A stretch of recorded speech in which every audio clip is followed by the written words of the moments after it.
నా పేరు మనోజ్ఞ. నేను గవర్నమెంట్ మెడికల్ కాలేజ్ ఒంగోలులో సర్జరీ పీజీ ఫస్ట్ ఇయర్గా చదువుతున్నాను.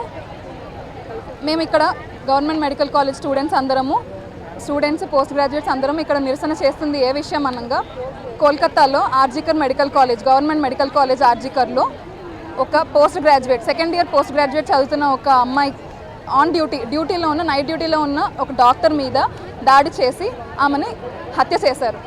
అది హత్య కాకుండా సూసైడ్ అని చెప్పి అది మార్చి రాయడానికి చూశారు. ఇంకా ఆమెకు న్యాయం జరగాలి అని చెప్పి పోరాడుతున్న డాక్టర్ల మీద రాత్రికి వేల మంది గుండెలు లాంటి వాళ్ళు వచ్చి వాళ్ళ మీద దాడి చేశారు. న్యాయం కోసం పోరాడే వాళ్ళని మేము శాంతి ప్రస్తావనతోనే న్యాయం కోసం పోరాడుతూ ఉండగా వాళ్ళు దాడి చేశారు. ఈ దాడి ఎంతవరకు అనేది న్యాయం? ఈ దాడి వెనకాల ఏం జరుగుతుంది? అసలు ఎందుకు దాడి చేయాల్సిన అవసరము? అసలు అక్కడ ఏం జరిగింది? ఆమెకు న్యాయం జరగాలి అని చెప్పి మేము కోరుకుంటుంటే అది జరగకుండా ఎన్నో విధాలుగా ఆపేస్తున్నారు. ఎందుకు? ఎవరెవరు ఇన్వాల్వ్ అయినారు దీంట్లో అనేది తెలియదు. ఆవిడకి న్యాయం జరగాలి అని చెప్పి కోరుకుంటున్నాం. ఇంకా డ్యూటీలో ఉన్న డాక్టర్స్కి రక్షణ కావాలని చెప్పి కోరుకుంటున్నాం. సెంట్రల్ ప్రొటెక్షన్ యాక్ట్ అని చెప్పి ఎవరైనా సరే డాక్టర్ల మీద దాడి చేస్తే వాళ్ళని శిక్షించాలి, వాళ్ళ మీద కఠిన చర్యలు తీసుకోవాలి అని చెప్పి ఒక ప్రొటెక్షన్ యాక్ట్ అనేది ఉంది. అది ఇంతవరకు అమలు కాలేదు. అలాంటప్పుడు మేము ధైర్యంగా ఎలా డ్యూటీ చేయగలము? ఎక్కడైనా సరే దేశం మొత్తము ఇలాంటి దాడులు ఎన్నో జరుగుతున్నాయి. కొన్ని వెలుగులోకి వస్తున్నాయి, కొన్ని వెలుగులోకి రావడం లేదు. డాక్టర్స్ అనే కాదు, వేరే ప్రొఫెషన్ వాళ్ళకు కూడా, ఆడవాళ్ళకి అనే వాళ్ళకి సేఫ్టీ లేకుండా అయిపోయింది. ఎవరైనా సరే ఆడవాళ్ళ మీద దాడి చేయాలంటే ఆ చేసిన వాళ్ళకి ఎంతటి కఠినంగా శిక్ష అమలు పరచాలి అంటే ఇంకొక ఇన్సిడెంట్ ఇది ఎక్కడ జరగకూడదు అనే విధంగా ఒక యాక్ట్ అనేది రావాలి. అది త్వరగా అమలు పరిస్తే బాగుంటుంది. ఇంకా డాక్టర్స్ అనే వాళ్ళకి సెక్యూరిటీ కూడా ఉండాలి. డ్యూటీ చేసే సమయంలో సెక్యూరిటీ వాళ్ళు కానీ, సెక్యూరిటీ కెమెరాస్ కానీ, అసలు ఎవరు వస్తున్నారు, ఎవరు వెళ్తున్నారు, ఫెసిలిటీస్ కానీ మినిమం ఫెసిలిటీస్ ఉండడానికి ఆవిడ అసలు ఎక్కడికి వెళ్ళలేదు. సెమినార్ రూమ్లో హాస్పిటల్లోనే ఉన్నారు, డ్యూటీలోనే ఉన్నారు.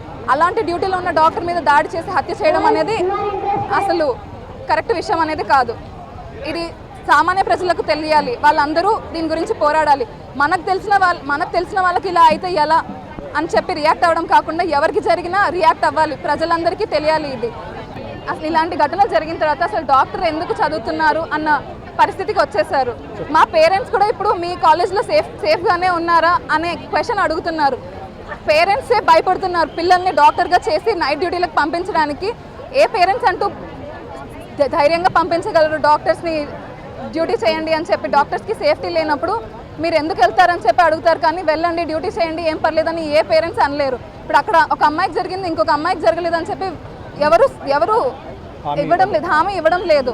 ఆ హామీ అనేది పేరెంట్స్కి రావాలి. వాళ్ళ తల్లిదండ్రులు వాళ్ళ పిల్లల్ని 25-26 సంవత్సరాలుగా చదివించి ఒక పెద్ద డాక్టర్ని చేసి వాళ్ళని గవర్నమెంట్ హాస్పిటల్లో సర్వీస్ చేయడానికి, పోస్ట్ గ్రాడ్యుయేట్ కానీ ఏదైనా సరే 24/7 మేము సర్వీస్ చేయడానికి ఇలా వస్తున్నామంటే పేరెంట్స్ మాకు ఎంతో సపోర్ట్ చేస్తున్నారు.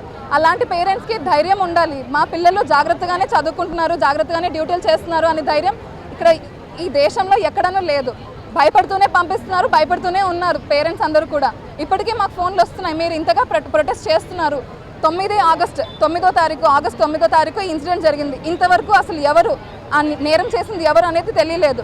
నేరం చేసిన వాళ్ళకి శిక్ష పడలేదు. అలాంటిది వెంటనే న్యాయం జరుగుతుంది అని న్యాయం జరగాలి అని కోరుకుంటున్నాం మేము.